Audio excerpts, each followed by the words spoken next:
Pope Francis has declared that while abortion is still a grave sin in the eyes of the Catholic Church, priests can now forgive abortions upon confession. Catholic Church law traditionally demands that anyone who gets or aids in an abortion is automatically excommunicated. But in a letter to the Catholic Church, the Pope writes, "I henceforth grant to all priests, in virtue of their ministry, the faculty to absolve those who have committed the sin of procured abortion. I wish to restate as firmly as I can that abortion is a grave sin, since it puts an end to an innocent life. In the same way, however, I can and must state that there is no sin that God's mercy cannot reach and wipe away when it finds a repentant heart seeking to be reconciled with the Father."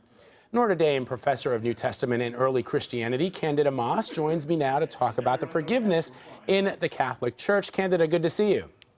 Great to see you too, Vlad. So take us through what this all means. I mean, we always knew, and we've talked about this in the past, that Pope Francis was going to be a sort of a revolutionary pope in that he was very non-traditional. But give me a sense, for those who are not Catholic, what the sense of forgiveness, how it works in the Catholic religion.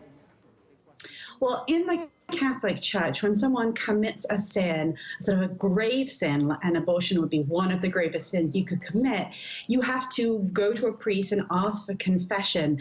And the priest has the power to absolve you of that sin. And after you've gone to confession, that's when you can go back to communion and fully participate in church life.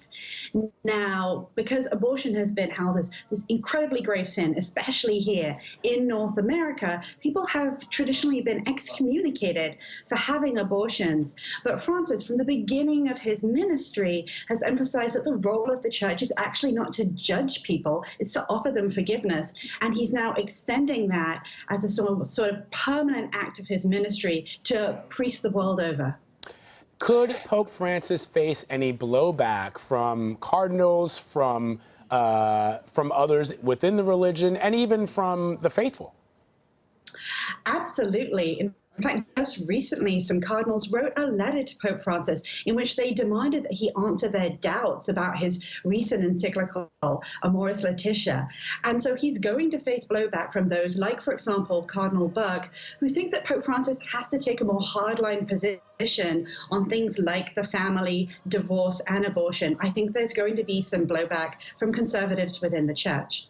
Is there a sense at all, Candida, and I hate to inject politics into religion, especially in a country where we have a separation of church and state, but do you think that the Pope's decision at all to allow priests to absolve the sin of abortion is in any way related to the recent election of Donald Trump? I think this is actually an excellent question.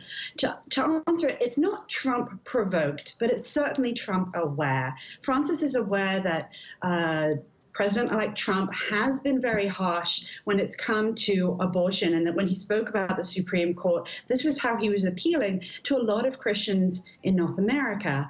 I think the key thing to remember is that Pope Francis sees preterm infants as part of a vulnerable category that includes a lot of people. So when he says there should be mercy to those who have had abortions, he's also saying there should be mercy towards other members of this vulnerable group, and that group includes immigrants. So for Francis, by taking this sort of softer approach to forgiving people, although he thinks exactly the same things about abortion, he is in a way beckoning President-elect Trump to be softer and merciful towards immigrants. All right. Pope Francis is relatively young compared to past popes, and he looks to be in relatively healthy condition. But could the next pope overturn any of these doctrines? Well, the next pope could strike a new tone, because Pope Francis hasn't actually changed any doctrines. He's encouraging those in the church to be more understanding and more compassionate. So the tone could revert back to more hardline positions on things like marriage equality. But I don't think that any future pope is going to say that priests do not have the ability to offer forgiveness to people in the confessional, because that's really been the church's position all along. All right, Candida, last question, because we've been talking about this sort of from the reference point of the Vatican.